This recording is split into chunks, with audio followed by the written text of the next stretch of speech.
Hi, I'm Joan Price, and let's keep talking about sex and aging. Thank you, Pleasure Chest, for inviting me to answer your questions, and thank you, Hot Octopus, for sponsoring this presentation. So now we're in the segment called communication. I could talk for an hour and a half about communication. I'm not going to, but I could. And in fact, I will be doing that. I'm working on a webinar just about communication called Help Me Find the Words.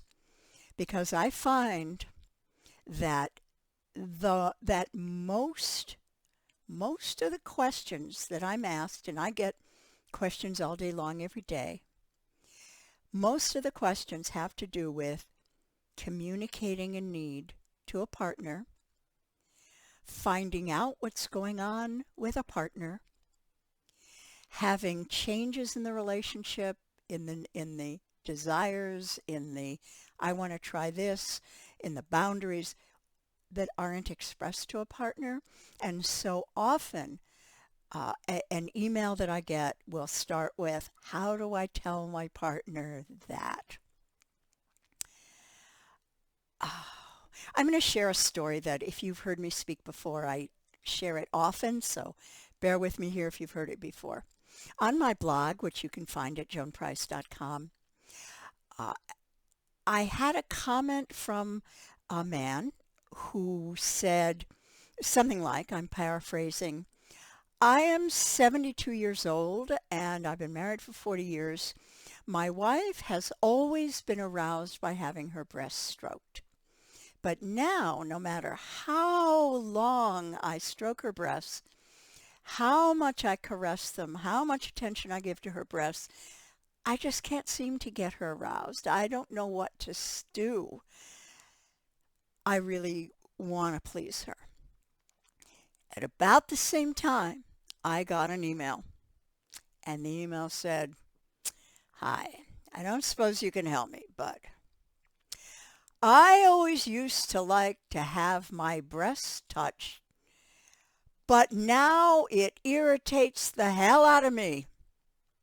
My husband won't stop mauling my breasts. I don't want to tell him because I don't want to, fill it in, folks, I don't want to, yes, hurt his feelings.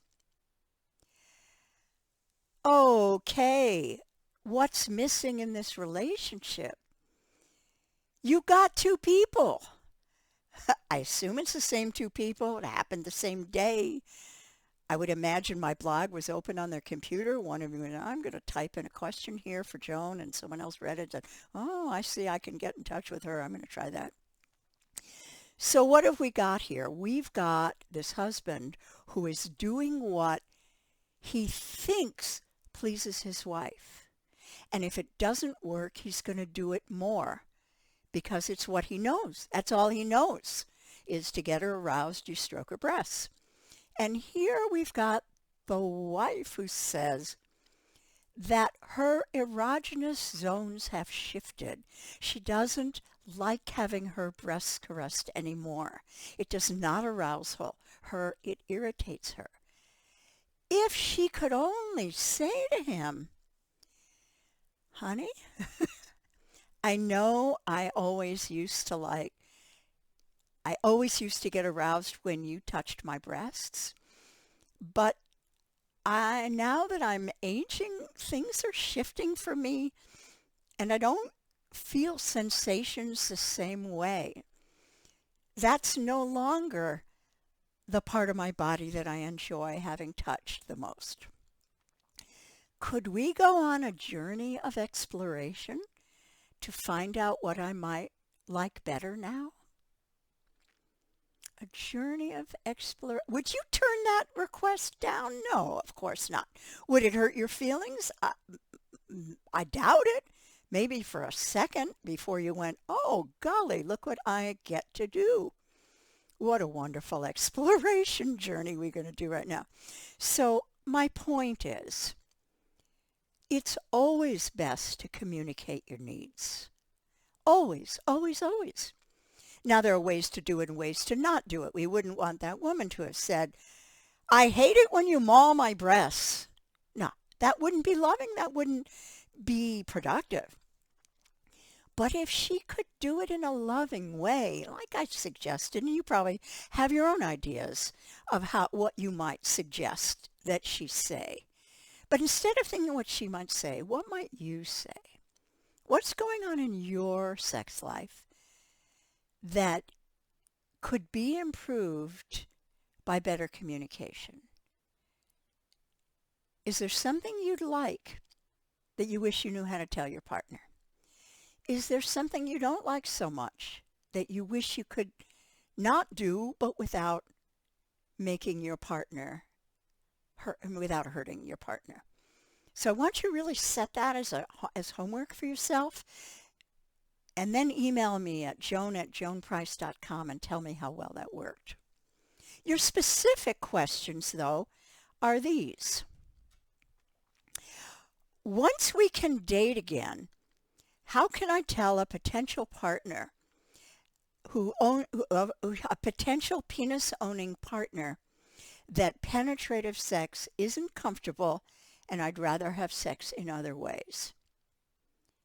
Well, you said it really well to me. Could you say that? Could you say, before we get started, I would like you to know that I am really turned on by you, but I am not so comfortable with penetrative sex right now, and I would like us to explore. Explore is always a magic word. Don't you think? Sexy word. We'd like to explore how we can give each other pleasure in other ways. If you're really brave, and I hope you are, you can say, let me show you what gives me pleasure. Now, people will say, wait, if you give directions, it's not spontaneous. No, forget spontaneous. We're done with spontaneous. We need to use our words. We need to communicate with body language. We need to plan our sex dates so that we get what we want and we have whatever devices we want to help us handy. Forget spontaneous and forget mind reading. Instead, nurture communication. That is true intimacy, when you can talk about sex in a loving way. So, instead of just dealing with a negative, which would be, I don't want to have penetrative sex. All right, yeah, you're going to communicate that, yes. But how about communicating what you would like? I would love to have sex that is non-penetrative, and we can talk about why that is. You can say to your partner. But I know many ways that would please me, and I'm delighted to discover the many ways that would please you. I hope you'll help me know. So we can make it sexy. Don't make it a downer. It's not that you're saying, I have this horrible news for you. Instead, you're saying, oh, we're going to have so much sexy fun. Now, that was a little long-winded because that is a very common question I get. I have some others that will be a little simpler and shorter to answer. Sex with my male partner hurts because I'm so dry. I went to Pleasure Chest and Vanessa recommended a good lube, but men don't like lube. Oh, grow up, men.